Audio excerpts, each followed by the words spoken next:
we here to win this fight? Because if we're not, I will throw in the towel.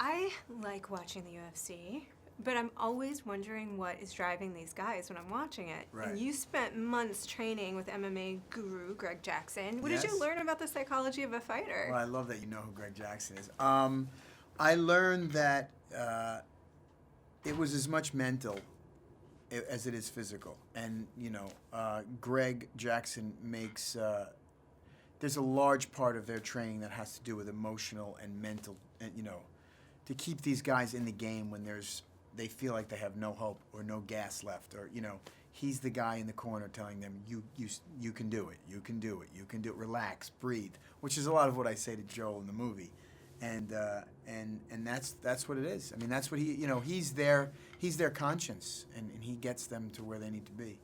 So the end of this movie is being called an intervention in a cage. If that's true, is Frank your character, Frank?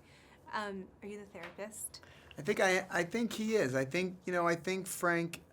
I think without Frank, I don't think Brendan gets to where he is. I don't even think Brendan believed he could get to where he is. And there's a scene in the film before he goes out into the octagon where you see it in his face that it's just not there. And without that, you're kind of dead in the water. And I think it's Frank who gets him to believe that he could do this. And that's the beginning of it. And then once he starts winning, it kind of snowballs. Do you think that there's something to that, just letting go of talking and getting physically working through problems, especially for men sometimes? Yeah, I mean, there's a saying that where the body goes, the head follows. And if you let your mind convince yourself that you can't do something, your body won't do it. But if you convince your body that you could do it, your mind will go to that place. And that's what these trainers do. They convince these guys that their body is capable so that their mind never gives up. And it's I don't even know if that makes sense. And it's, it may be simplistic in how it sounds, but when I watch these guys train, they train mentally as well as they do physically for times, because Brendan is losing at every fight, and he winds up pulling it out. So.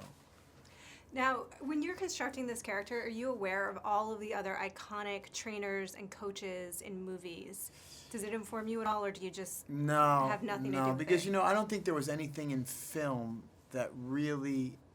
I mean, even the Mick character in Rocky, to me, was a bit cartoonish. I love Rocky, but it was a bit cartoonish. I mean, this really had to be two men who loved each other, who understood each other at every level, and one man was able to get the other man to do what I don't think he believed he could do. So this was kind of being with Greg Jackson. This was really Greg Jackson who helped me get to this place. Okay, great. Well, Yeah. I feel the bond between you guys when I watch it. Oh, that's so. great. Thank you.